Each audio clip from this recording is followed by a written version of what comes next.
Bismillahirrahmanirrahim. Assalamualaikum warahmatullahi wabarakatuh. Sebelumnya, perkenalkan saya Muhammad Adi Aks Ahmar dengan nomor induk mahasiswa 90200117030 dari jurusan Manajemen Fakultas Ekonomi dan Bisnis Islam Universitas Islam Negeri Alauddin Makassar. Video ini saya buat untuk memenuhi tugas ujian akhir semester mata kuliah Manajemen Pemasaran Internasional. Dan di dalam video ini saya akan menjawab beberapa pertanyaan yang telah diberikan oleh dosen, yaitu terdapat 5 pertanyaan.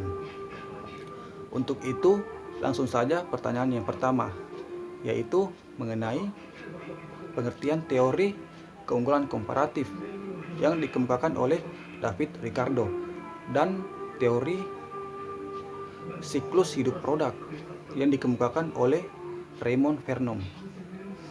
Untuk yang pertama yaitu teori keunggulan komparatif yang dikemukakan oleh David Ricardo, di mana di dalam bukunya The Principles of Political Economy and Taxation tahun 1817 mengatakan bahwa setiap negara memiliki keunggulan komparatif terhadap satu atau dua barang yang memungkinkan terjadinya perdagangan.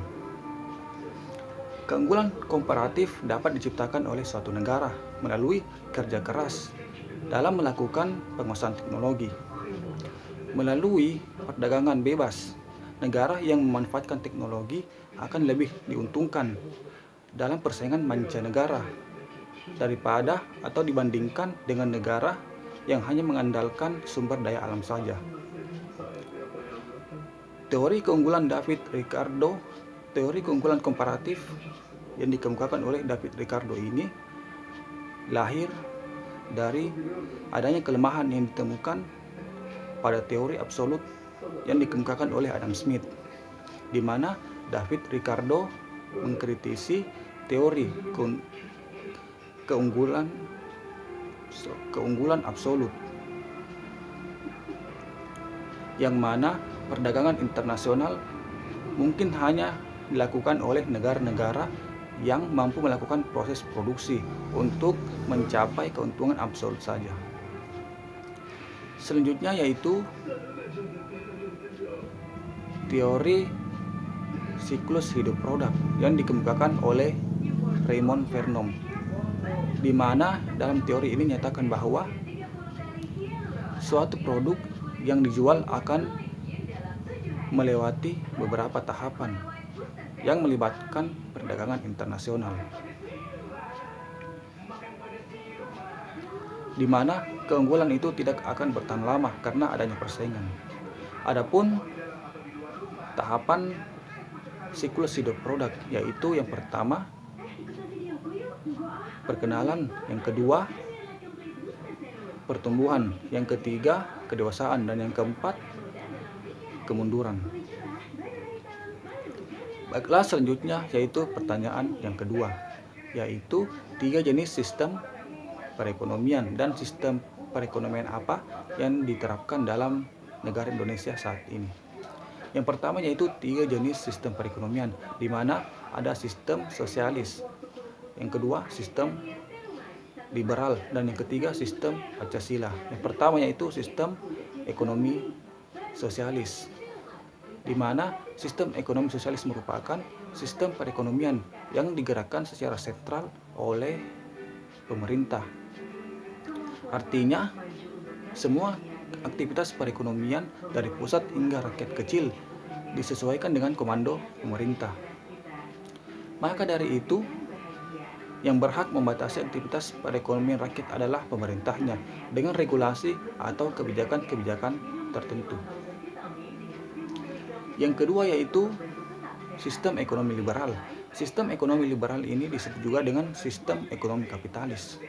Di dalam sistem ini, aktivitas perekonomian masyarakat tidak diatur oleh pemerintah, melainkan oleh masyarakat itu sendiri. Mereka diberi kebebasan untuk melakukan aktivitas perekonomian atau melakukan jual beli demi meraih keuntungan dengan sebebas-bebasnya. Yang ketiga yaitu sistem ekonomi Pancasila.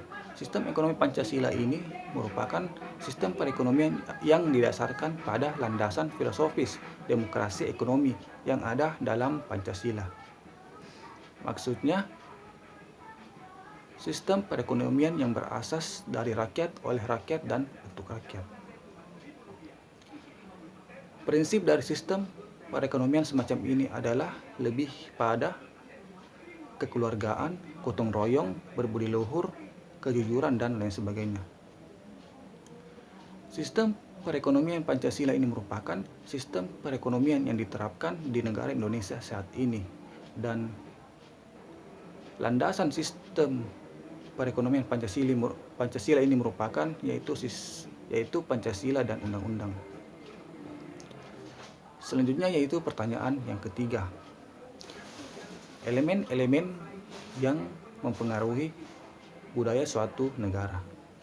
Yaitu ada beberapa elemen. Yang pertama, bahasa. Yang kedua, tata krama. Yang ketiga, adat istiadat. Yang keempat, teknologi. Yang kelima, kepemilikan. Yang keenam, nilai dan sikap. Yang ketujuh, estetika. Yang kedelapan, agama. Selanjutnya pertanyaan yang keempat, yaitu cara mengidentifikasi peluang di pasar internasional. Ada beberapa cara yang dapat dilakukan untuk mengidentifikasi peluang di pasar internasional. Yang pertama yaitu memahami kebutuhan produk yang banyak dibutuhkan. Yang kedua, menentukan jumlah pesaing dalam rangka upaya memasarkan produk. Yang ketiga, memperkirakan daya beli. Yang keempat, menentukan segmentasi konsumen. Yang kelima, menganalisis risiko. Selanjutnya pertanyaan yang terakhir, yaitu pertanyaan kelima, mengenai tiga keuntungan dari e-marketing atau electronic marketing. Di mana yang pertama yaitu mampu menjangkau berbagai konsumen di suatu lingkungan yang belum dipenuhi oleh pesaing. Yang kedua, transaksi bisnis secara elektronik dan dengan biaya yang rendah. Dan yang ketiga, dapat mendistribusikan program dan informasi mengenai suatu produk melalui email. Baiklah, mungkin itu saja yang dapat saya sampaikan pada kesempatan ini. Lebih dan kurangnya mohon dimaafkan. Wassalamualaikum warahmatullahi wabarakatuh.